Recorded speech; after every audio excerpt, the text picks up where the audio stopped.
3.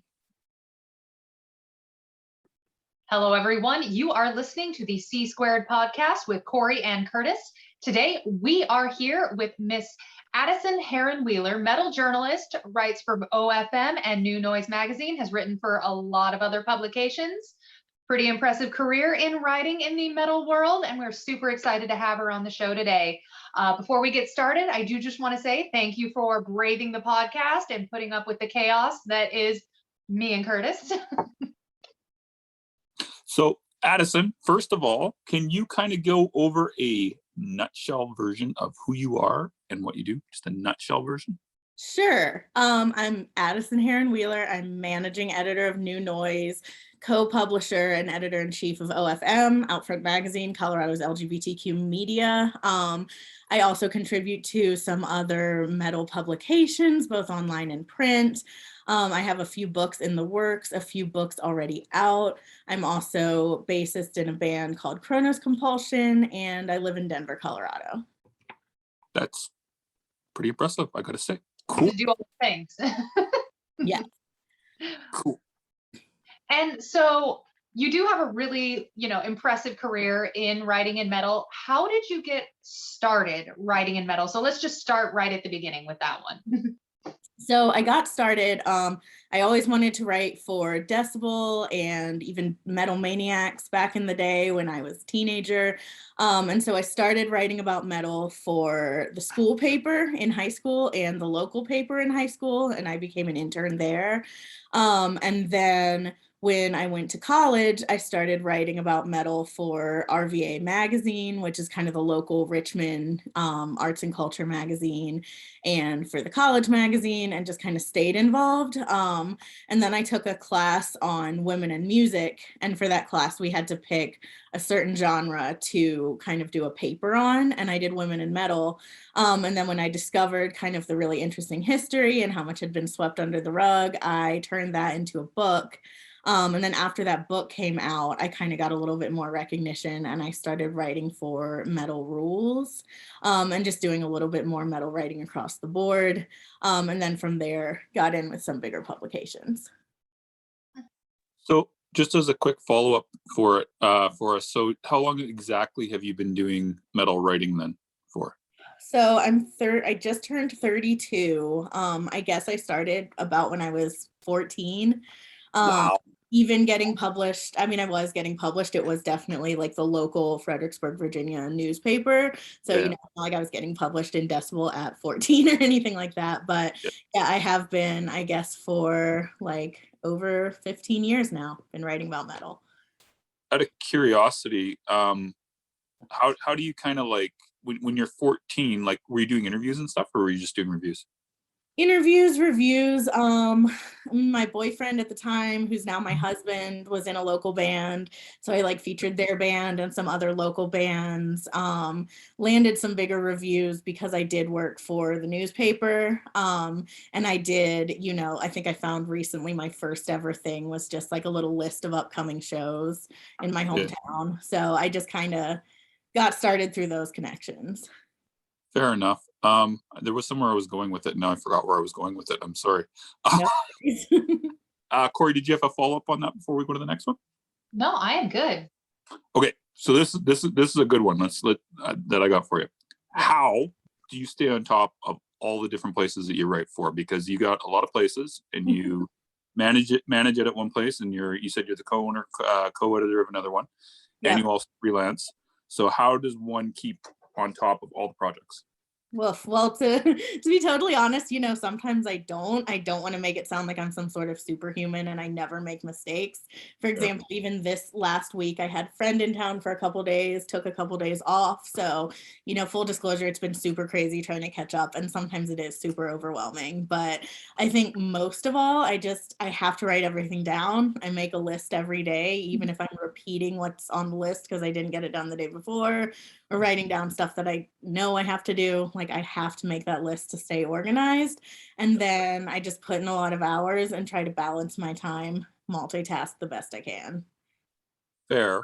And then just to kind of follow up on that, so you got a fair different range of publications, like different topics and stuff like that.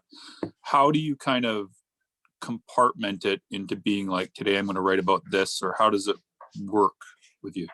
Yeah, I think it helps that it's all things I'm interested in. So, being a member of the LGBTQ community, being a woman and a feminist, I enjoy writing about those kinds of issues. And through that lens too, I'm able to write about, other things that intersect with that. I'm also a cannabis user, cannabis advocate, so that also interests me. So, even though High Times definitely pays better than some of the metal writing world, like I'm also interested there. And then obviously passionate about, metal, hard rock music. So I think because I have so many different interests, it kind of helps that, if I'm ever feeling really burnt out, like, oh my gosh, I've written about metal for 4 hours straight, I can go and write about, Lil Nas X or a really serious issue in the queer community or something that's completely different, and then just kind of cleanse my palate. Do you ever combo the different topics, and like, how do you do that if so? Oh, Like definitely. your pitch, I mean, like, how do you figure it out? Well, I get a ton of pitches like from Metal PR for High Times when it has something to do with cannabis. So then that's a really fun one to get to write about, kind of like the intersection between, metal and cannabis. Similarly, I write the Fear of a Queer Planet column for New Noise. So that's, anyone queer in metal, punk, etc., getting to interview them, which is a cool intersection. Yeah. So yeah, there's definitely a lot of places where it crosses over. And when it comes to cannabis, since I live in Denver, which is illegal, or Colorado's a legal state, and I live in Denver, cannabis funds a lot of OFM, my day job, Outfront Magazine. We have a ton of cannabis advertisers that really help us out. So then my knowledge of, cannabis and working at High Times really comes in handy with the clients there, because I get to be a little more knowledgeable than maybe some LGBTQ editors would be about that world. So it can all relate, in other words. Yeah, absolutely. Cool. Do we have another crossover in the different yeah different a lot of crossover in there, because I find a lot of bands tend to take on, some of those same issues as part of their, like, just who they are and what they present to the world. So yeah, there's so much crossover in there. Yeah, absolutely. Oh, well, before we move on to the next question, just getting back to this here then. So like, let's say that you do have a band that combines like metal and one of those issues. What would be the best place? How should they pitch you for, and for where? So let's say it's marijuana and metal. Should they be pitching you for High Times, New Noise, or? Honestly, I would say, wherever the PR thinks that it would do the most good, reach the most audiences. If there's a really big cannabis angle, like say the bands all work in a grow, or they all work in a dispensary, or they're huge advocates, or, this is the first time they're going to talk about it publicly or something like that, and they're a really big band, then definitely I would say pitch me for High Times. If the only connection is, yeah, they smoke weed, but they really don't want to be asked about it, they just want to be asked about their music, because I've run into that before, then I would say New Noise or another outlet is the best bet, because High Times always kind of wants to have that connection where I can also ask about the cannabis world. Fair. Do we have anything more we want to go over on that, Corey, before moving on to the next one? Oh no, I'm good on my end. Cool. Go ahead. I can go on to the next question. Sure. So you are the managing editor for New Noise. Can you go into kind of more detail about what that position entails? Because I feel like there's a lot of confusion between what the writers do and what the editors do at publications. Yeah, absolutely. I mean, and New Noise is definitely a little non-traditional because we are located all over the world. Lisa Root, the editor, is in the Bay Area, so we're technically Bay Area based, but I'm here in Colorado. Our social media person is literally in England. One of our main writers is in Australia, so we're really, not centrally located. So there's a lot of online communication. But yeah, as managing editor, my main duties are, I'm still pretty much the web editor, so overseeing all of the premieres, news, reviews. sending out the list for reviews, editing all the stuff before it goes up, helping oversee sharing it on social media or sharing it if I need to. And then when it comes to the print magazine, helping with doing a lot of the writing, some bigger pieces that I'm really interested in, and some smaller things that come up that we need to fill in. And then we have a copy editor as well. And then I'm the second round of edits. I kind of look over and approve everything after it's been copy edited. And then I also look over and approve like the final proofs of the magazine before they go to print. So just to follow that up, they shouldn't be in general, they wouldn't be pitching the managing editor at most places, but it would be, it's you at New Noise because you also have the role. Yeah, I don't know. I mean, honestly, it's so hard to say because of all the different places I've been. I've heard different things everywhere. Sure. Like managing editor, some places can be almost like not as prestigious of a title. Other places, it's like the top of the food chain. Yeah. I'd say across the board, like, sorry, I knew she was like, editor in chief is like, the main big title. Lisa just goes by editor, but she's really the editor in chief. But I would say, I think it kind of depends on the content, and it just depends on the style of magazine. If one of my writers comes to me with a pitch that they've been pitched directly by PR and they want to do it, that's fine, and they totally can, but they still have to check with me just to make sure, we're not also doing an interview in print, and then they just wanted to do a web interview, and it's like, well, that interview is going to go online too, so that'd be double coverage. But yeah, I would say in most cases, it's okay to pitch directly to editors or to writers. Cool. Corey, do you have a follow-up on that before we go to the next one? No, because that was actually my question on which one is better to pitch. So glad we touched on it. Oh, actually, okay. So I guess I can go on to my next question. You don't have. Sorry, I went like this. I thought. Sorry, that was sorry. I thought you were just agreeing with me. No. Okay, so on the whole pitching aspect of things, do you have any like major blunders that you think people should avoid, or any tips for sending a quality pitch to New Noise magazine? Yeah, absolutely. And I have done, also a little work on the PR side. I've helped out Raquel Figlo, who's amazing, with some of her PR stuff. And I've helped out with some cannabis people. So I kind of know from both sides. I would say the biggest blunder is just sending the same thing over and over again and following up like so often. There is certain PR where it's like, okay, I've gotten this press release like 10 times. And sometimes it isn't even because the same person is really being that persistent. It's because there's different people on the PR team and they're all sending me at my various emails the same thing, so I'll end up with like 15 versions of a press release. And if it's something really cool, awesome, but there's definitely that psychological thing of like, okay, I've seen this 15 times, like I'm tired of it. So I would just say making sure to check that whoever you are pitching, like if it's the same name at different emails, that you're, if it's one person, you're just sending it to one place, and that you're on top of who's sending it out, so 3 different people don't send out the same thing on the same day. So now, what do you think is like the ideal pitch? Like if someone wants you to review something, what is the best way to get Addison to approve the pitch, out of curiosity? I would say just like including all of the relevant information without including an insane amount of information. I mean, if it's like a 3-page thing and there's so much going on that I can't even really figure out what's being pitched, sometimes I get like 500 emails a day and I'm flying through, and that can be a little bit of a stumbler. Or just sending like one sentence of like, hey, is it okay to send music? Like, I appreciate the politeness there, but it's like I get so many press releases, just send it. So I would say if there's like a link to check out the music, a little bit of a a photo and stuff in case we do decide to run it, so we have everything there, and a little bit of a description of what it is, what kind of genre it is, who it might appeal to, why we should care in terms of like it's from this part of the world and these kind of people are involved. If all that information is included, but at the same time, it's not like 5 pages of information. I think that's Yeah. probably most likely to say yes.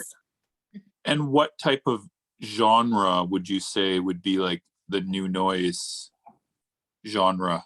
Well, new noise is pretty cool because it's so genre expansive, unlike Mhm. the metal specific. So the big ones are really metal and punk, but then a lot of indie, anything that's kind of adjacent to those genres, is definitely a fit. I would say kind of our favorite stuff and the stuff that does the best is, either really exciting stuff in metal, death metal, black metal, hardcore, kind of stuff on the cutting edge of that, and really cool things that are going on in the punk world, be it more of the pop punk kind of stuff or more traditional, more hardcore tinged, stuff like that. So you got like more of a broad.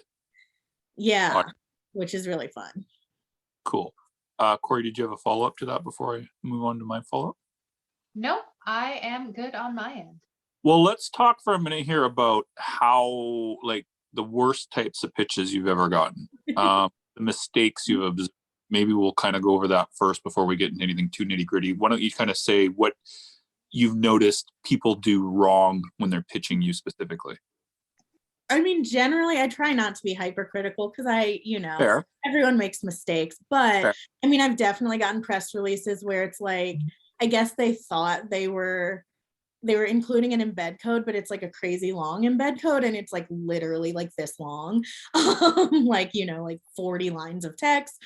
Or I think sometimes something can happen in like the conversion where they think a photo is like in the email, but it either shows up so big and blown out that then I'm like having trouble scrolling even to reply or send it to someone or whatever, or it just showed up as that big block of text because sometimes that conversion issue. So I would just say attach things. Don't try and copy and paste in a PDF or a photo or something like that, because it's going to differ based on what kind of email server people are using, what kind of device they're on. And if someone gets a press release where the image is so big and blown out that you can't really scroll and read what the press release is saying, or when it's so full of that text that you can't really like make sense of it, I think that's a lot of times when writers or editors might just like, okay, delete, I don't even get what this is, versus giving it a chance. What about so let's talk about with the subject line for a second. What's going to turn you off completely when you see a subject line, out of curiosity? I'm thinking, I hope I pay enough attention to the subject lines, but I would say the best kind of subject line will let me know what it is. If it's like, hardcore from New York coming out on Friday, then I'm like, okay, cool, I know what that is, I get it. But if it's like something really cryptic or trying at some kind of weird dad joke and then it like doesn't land and I'm like, what?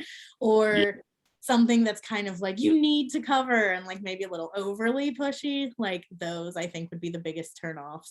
The best would be, even if I'm not familiar with the band, if it's like, melodic black metal from, Oregon, I'm like, oh wow, I really like stuff like that, I'm gonna check it out.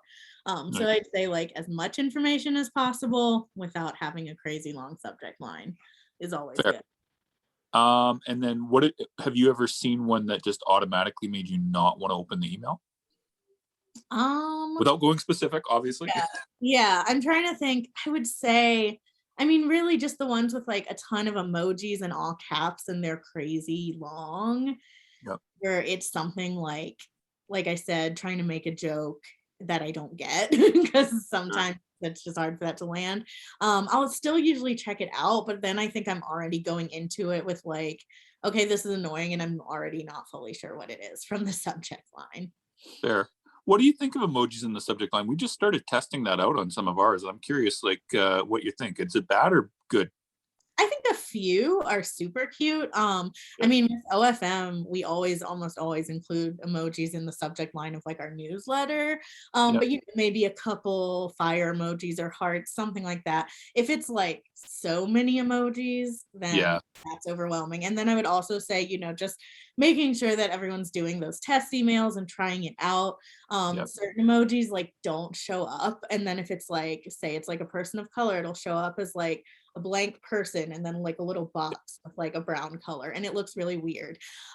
So just making sure that, you know, the emojis are actually going to read and it's actually going to show up as what you're trying to send. Cool. What else do we want to follow up on that before my next question, Corey? Can you think of anything? I don't know. I think we did good on the emojis. I generally limit mine to one emoji, and then, you know, one emoji, short subject that is explanatory, and then I move on with my life. Pretty much. So Addison, just back to the, like, your pitching emails and stuff like that. So do you prefer to have, for people in general, to try to do a personal pitch too, or do you prefer like the MailChimp type send outs? I don't think it matters quite so much to me, just because I know it's super easy to make something personalized by just popping in the name. Yeah. If it is really personalized, as in, you know, someone like you, a PR person that I actually know, being like, hey, I think this would be good for New Noise because of this reason, or I know you covered this and this, so maybe you would want to cover this. So I would say either taking the time to do that really personalized pitch of like, hey, I know you like this kind of stuff, here's an attachment, or just doing the generic email. So many times it'll be like, hey, and it'll be my name, and then further on it'll be like, you know, is this a good fit for Rolling Stone, or like something I won't write for, and then I'm like, yikes. So just make sure again to like check all that and make sure that all that is correct. Yeah. And then let's talk for a second here about how you like to receive your pitches. Are you okay with receiving them on social media? I know I've done it before, but it just in general. Yeah, I mean, I'm totally fine with it. I would say I mean, if you want to shoot me just a message, which this is what you do, and just say, hey, I sent this email. Would you be interested in this for this reason? That's totally fine. It's going to get a little confusing if someone tries to just do the whole pitch through social media, not just a follow up like, hey, I sent an email, because usually, since I obviously don't have time to write everything we get, if it is something we decide to cover, we either like add it to the review list from our email or we forward it. So then it's just like, you know, creating that extra step. If it's like, I have to find a way to like email myself this so I can get it to this writer, whatever. Cool. Corey, did you have a follow-up on that part before I move on? No. Cool. Okay. So we got about 5 to 10 minutes left, Addison, just as an FYI. So would it be easier for a band to get a review, an interview, or like a news item placed at New Noise? I would definitely say a news item or a review is going to be easier. Obviously, an interview takes a little bit of time. And so if it's, you know, maybe someone a little more established, someone who has a really exciting story to tell, we're always open to that. But for the reviews, it's, I think, a little easier for a writer to just be incentivized by getting that, you know, complimentary download or physical copy of a record, and then, you know, sitting with it, taking their time to just write what they feel. With a news item, those are, you know, pretty quick turnarounds of like, hey, just FYI, this band just dropped a really cool video, check it out. They also have an album on the way, done deal. Interviews just take a little more time and effort. So, and it's not that, you know, we won't run them or it's not possible, but I'd say it's definitely easier with a review or news. Cool. And then is there a limit to how many times someone should follow you up with a pitch? I'd say maybe 2 or 3 times. I generally try and always respond and at least say either like, hey, we're going to consider this. It's on the list for writers to check out. You know, I'll let you know if anyone's interested, or hey, we're going to pass if it's like a specific premiere request or something that we're not going to run with, or like, yeah, we're going to do it. Like, I generally respond to everything unless it's, you know, like you just sending like, hey, this is an album download, then I'll just put it in the folder to be added to, you know, where people can request something if they want it. But I'm not going to necessarily respond to every single like, hey, here's a download of this, and be like, great, received. I'm like, no, I got it. So, you know, I'd say maybe 2 or 3 times for any kind of pitch. I was just gonna say, if you responded to every fucking holics that you got, that would be yeah it would be insane. And some people I think do expect that. They're like, hey, I sent the download, did you get it? And I'm like, yes, I got it, you know, and it's in consideration, so if any of the reviewers want to grab it, they can. But yeah, I get, several hundred a day. So That's crazy to me, especially because we can look in the holics and see if you even open the email or not. right. So just in regards to the follow-up, Corey, I know you have a couple tips that you'd like to go over on that. Can you just kind of reiterate them for us? Oh, I mean, my follow-ups are usually just, try to limit it to 2, maybe 3, and kind of pay attention to what the writer prefers. Like, I prefer people not try to reach out to me on Facebook because I kind of like try to limit that to, family and friends, or people that I actually, know. So I prefer email. What do you think is the best amount of time to, the number of times before it's like, no, don't follow up anymore?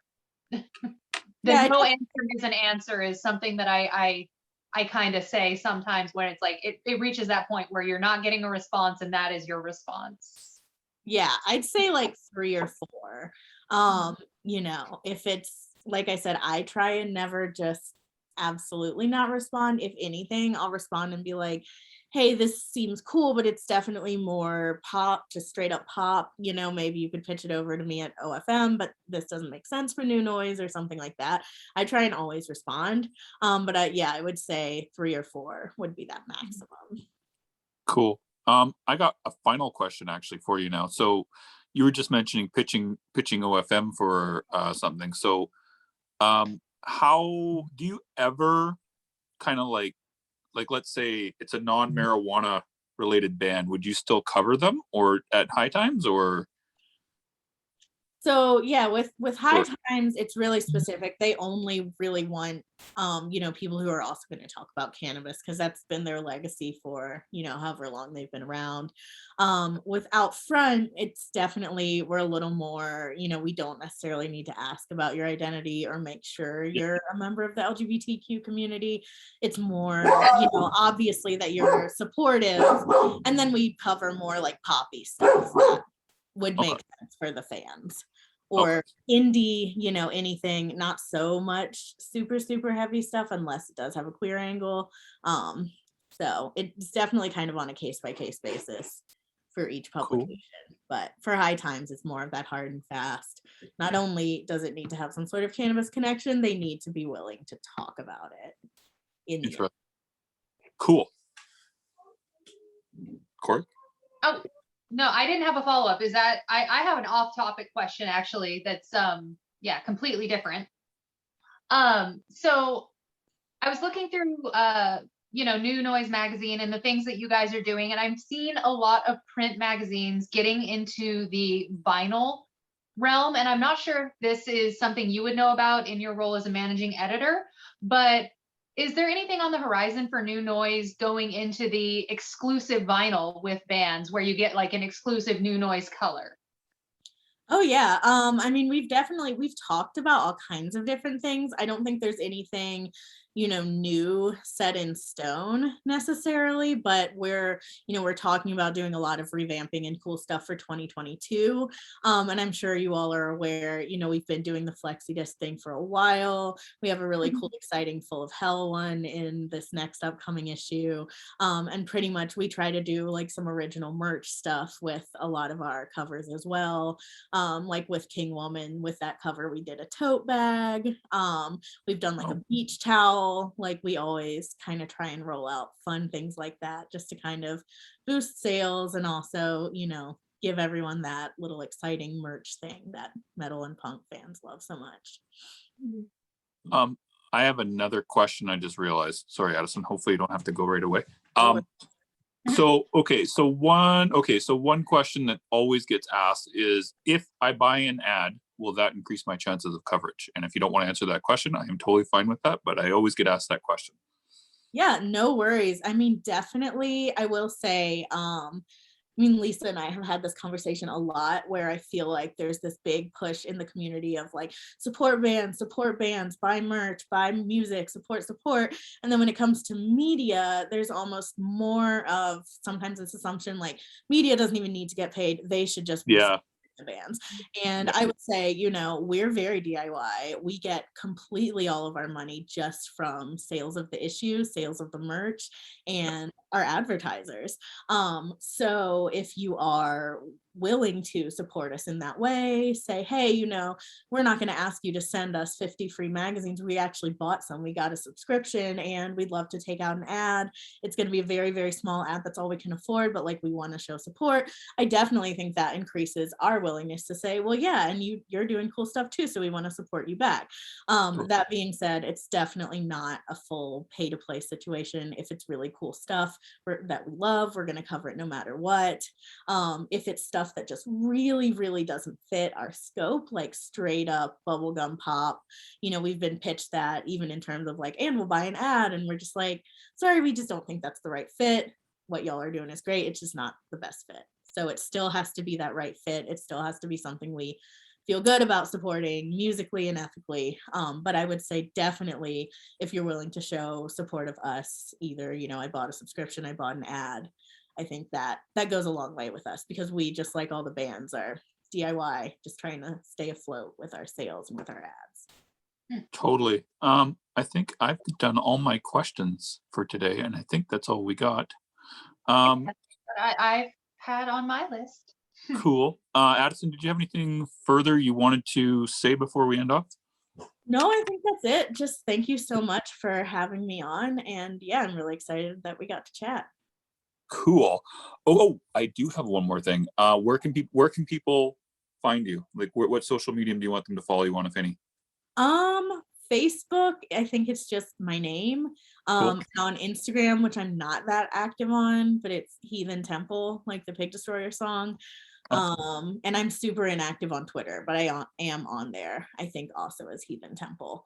And then in terms of pitching me, it's Addison at newnoisemagazine.com, Addison at hightimes.com, Addison at outfrontmagazine.com. It's easy to find, and really any of those will work to get me a pitch. Awesome. Okay, thank you very much, Addison. And with that, party on, Corey. Party on, guys.